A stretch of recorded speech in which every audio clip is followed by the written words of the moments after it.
Star उत्सव पर देखिए आपके चहीते शोज अब से डीडी फ्री डिश पर। क्या कहा था तुमने कृष्ण? एक दिन का समय है तुम्हारे पास। एक दिन में या तो यदुवंशी वर यात्रा लाएंगे या फिर सेना। क्या कर लिया तुम्हारी सेना ने? अब यदि तुम महादेव को पराजित करने का प्रयास करना चाहते हो तो करो।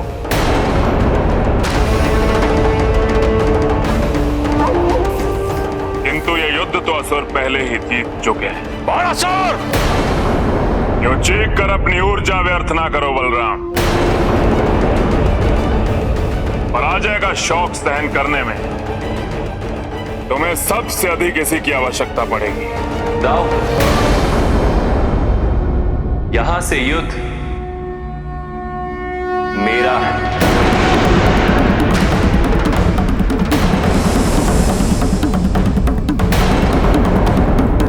बाणासुर, जिसे तुम अपनी सबसे बड़ी शक्ति समझकर आश्वस्त हो रहे हो, कहीं वही तुम्हारा सबसे बड़ा भ्रम सिद्ध ना हो जाए। भ्रम तो आज तुम्हारा और तुम्हारी सेना का टूटेगा कृष्ण।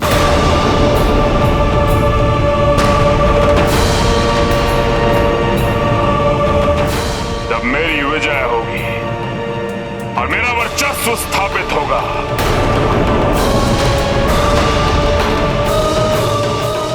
महादेव आगे बढ़िए और पराजित कर दीजिए इन सभी अहंकारी यदुवंशियों को।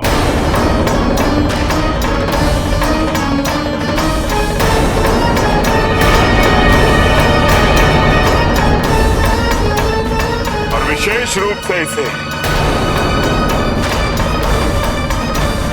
इसने मेरी सभा में आकर मुझे चुनौती देने का दुस्साहस किया था।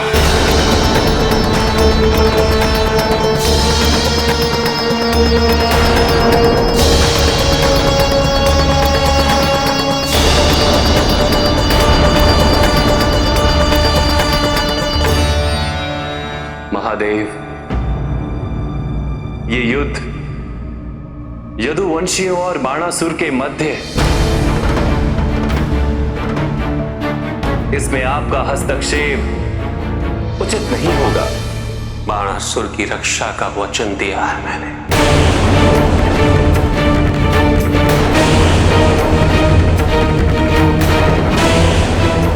उसे युद्ध में हस्तक्षेप कहकर आप अनुचित कर रहे हैं।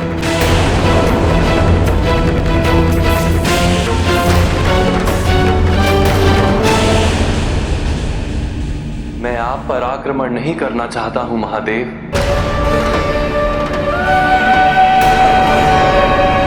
और आपसे यही प्रार्थना है कि आप मुझे विवश ना करें।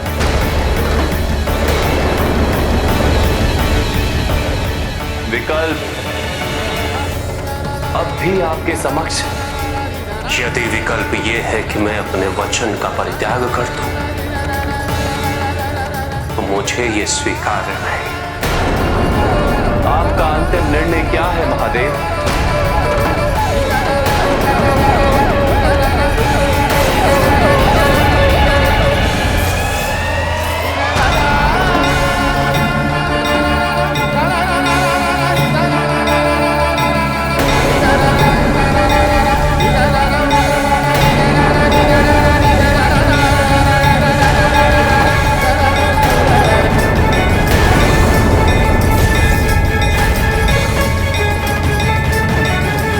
तो युद्ध होगा।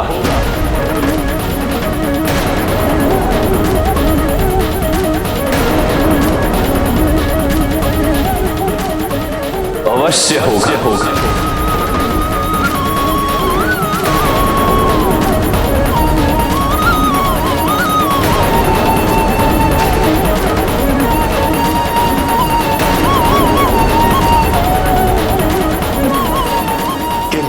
मुझसे श्रेष्ठ है महादेव,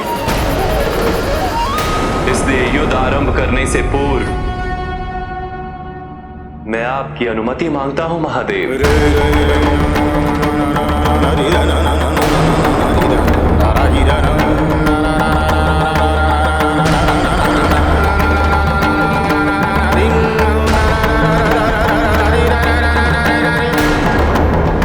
महादेव और श्री कृष्ण के बीच अब महायुद्ध का आरंभ होगा, परंतु दोनों ही मर्यादाओं से बने हुए हैं। महादेव इस युद्ध में बाणासुर के रक्षक की भूमिका निभा रहे हैं, इसीलिए युद्ध का आरंभ महादेव नहीं करेंगे।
इसी प्रकार चलता रहा तो समस्त सृष्टि का विनाश निश्चित है। श्री कृष्ण और महादेव को इस बात का बोध है नारद, वो दोनों स्वयं इस समस्या का समाधान प्रस्तुत करेंगे।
मुझे केवल विनाश का कोलाहल सुनाई दे रहा है।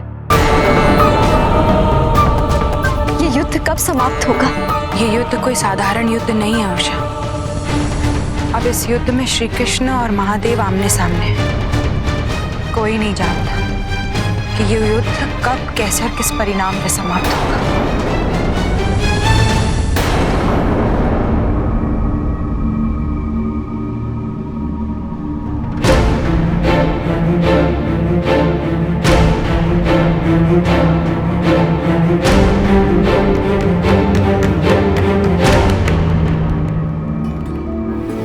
इस समय मैं द्वारकाधीश या बाणासुर के विरोधी के रूप में नहीं, अपितु महादेव के एक भक्त के रूप में आपसे मिलना चाहता हूं।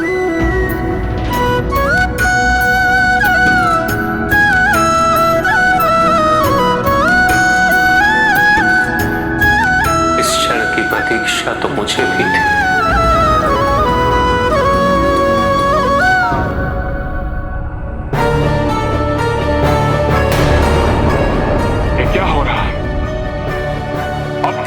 समाप्त हो जाना चाहिए था। दो महाशक्तियों के बीच जब भी युद्ध होता है तो किसी को भी उसका आरंभ ज्ञात नहीं हो सकता और ना ही अंत।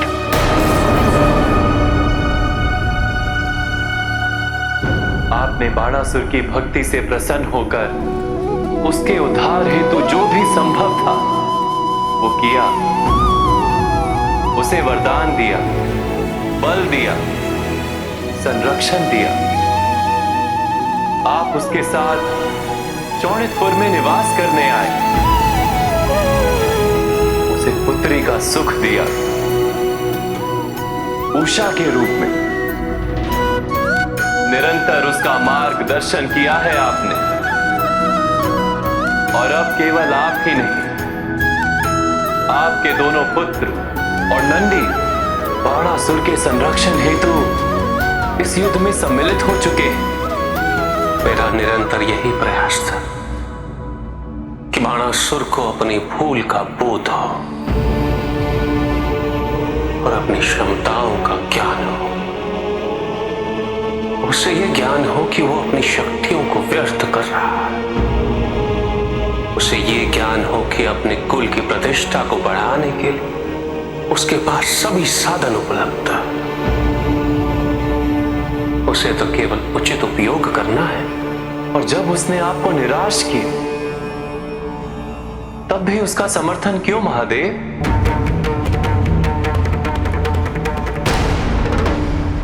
ऐसा प्रतीत हो रहा है जैसे ये युद्ध में यदुवंशी पराजित होकर ही लौटेंगे।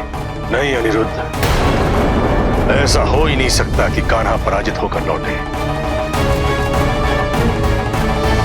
इस युद्ध में यदि बाणासुर विजय हुआ तो उसका परिणाम न केवल उषा तथा अनिरुद्ध के लिए अपितु उन सभी के मनोबल के लिए उचित नहीं होगा जो अनैतिकता, अन्याय और अत्याचार के विरुद्ध युद्ध करना चाहते हैं।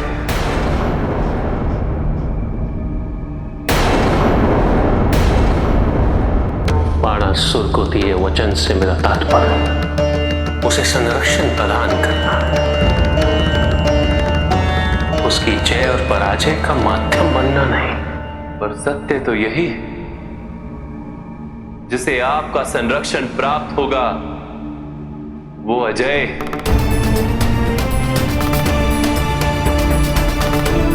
आप मुझसे श्रेष्ठ हैं महादेव, मेरे पूजनीय। मैं आपको पराजित करने की कल्पना भी नहीं कर सकता। आपकी जय में ही यशोदा नंदन की जय। यशोदा नंदन की जय में सृष्टि की जय। तो सृष्टि की जय का उपाय भी आप ही बताएं पूज्यवर। देवकी नंदन, जब कोई आपसे श्रेष्ठ हो तो उसे प्रसन्न करने के लिए युद्ध से विरत के लिए 4 उपाय हैं। अनुनय, विनय, प्रशस्ति, आज्ञा और स्तुति, इनमें से किस उपाय से आपको सर्वाधिक प्रसन्नता होगी महादेव? इसका चयन आप करिए। मैं तो आपका भक्त हूं महादेव, आपकी स्तुति करना चाहता हूं।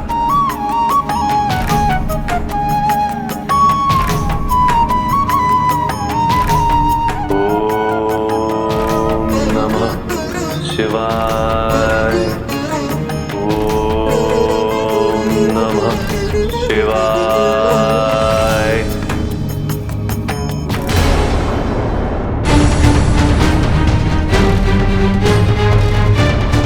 ओम नमः शिवाय।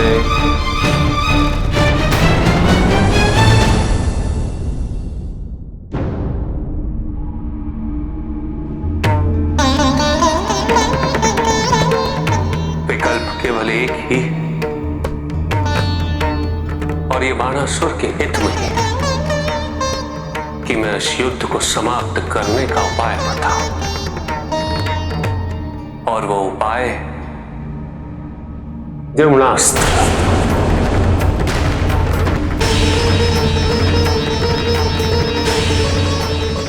इसका उपयोग स्वयं मुझ पर करेंगे। द्युम्नास्त्र? हाँ, ये जानते हुए भी कि द्युम्नास्त्र का क्या प्रभाव होता है महादेव?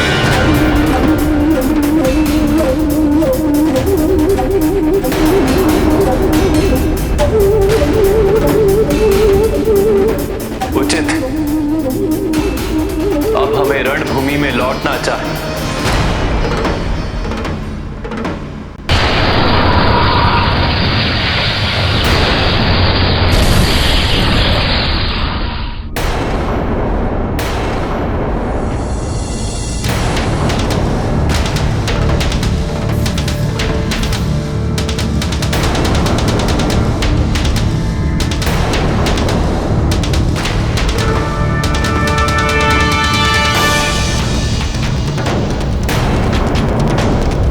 महादेव और श्री कृष्ण के बीच ये क्या हो गया? अब ये युद्ध एक महत्वपूर्ण चरण की ओर अग्रसर है।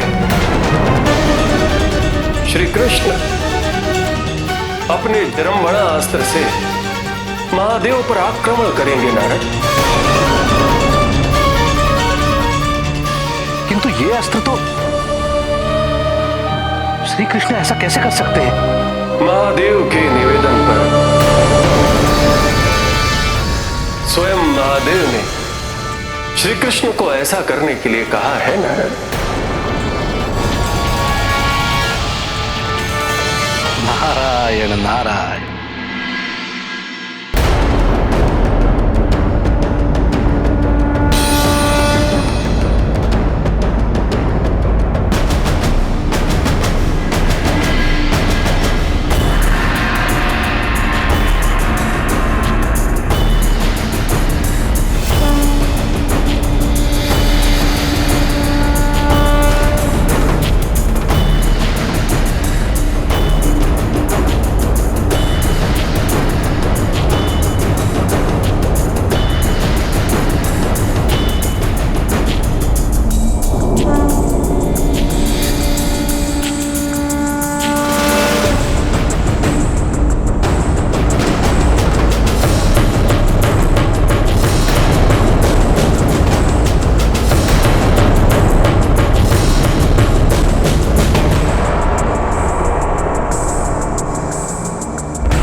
मुझे क्षमा करें महादेव,